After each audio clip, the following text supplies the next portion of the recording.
तो चलिए आज समझते हैं रिवर्स कोल्ड चेन मैनेजमेंट को। यह हेल्थ प्रोफेशनल्स के लिए जानना बेहद जरूरी है। सबसे पहले फॉरवर्ड और रिवर्स कोल्ड चेन में आखिर फर्क क्या है, ये जानना जरूरी है।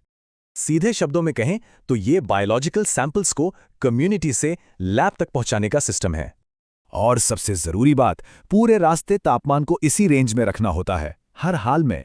तो ये इतना जरूरी क्यों है? असल में ये हमारे डिजीज सर्विलेंस सिस्टम की रीढ़ की हड्डी है।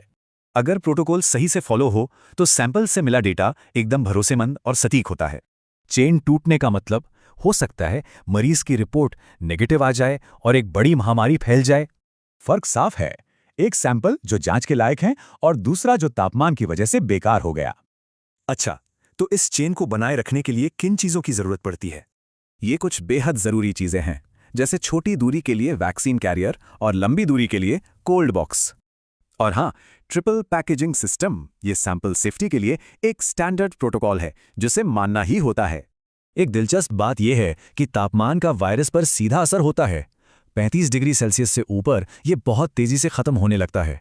चलिए अब इसका एक असली उदाहरण देखते हैं, AFP यानी पोलियो सर्विलेंस के साथ। पोलियो वायरस के साथ मुश्किल ये है कि ये शरीर से रुक रुक कर निकलता है, इसलिए सही सैंपल लेना बहुत जरूरी है। प्रोटोकॉल साफ है, 14 दिन के अंदर 2 सैंपल, हर सैंपल 8 से 10 ग्राम का, और वो भी एक लीक प्रूफ डब्बे में। और सैंपल लेने के बाद उसे 72 आवर्स के अंदर नेशनल लैब तक पहुंचाना ही होता है। अब यही सिस्टम खसरा और रूबेला यानी MR सर्वेलेंस में कैसे काम आता है, चलिए देखते हैं। MR के लिए 2 तरह के सैंपल चाहिए होते हैं, ब्लड सीरम और स्वाब। रक्त का सैंपल दौरे के 28 दिन बाद तक ले सकते हैं, पर स्वैब के लिए पहले 7 दिन सबसे सही होते हैं। लेकिन एक नियम दोनों के लिए कॉमन है, सैंपल लैब पहुंचने तक +2 डिग्री सेल्सियस से +8 डिग्री सेल्सियस पर ही रहना चाहिए। तो इन सब बातों का निचोड़ क्या है? आखिर ये सब इतना जरूरी क्यों है? याद रखिए, ये सिर्फ ट्रांसपोर्टेशन नहीं है, ये हमारे सर्विलेंस डेटा की क्वालिटी की गारंटी है।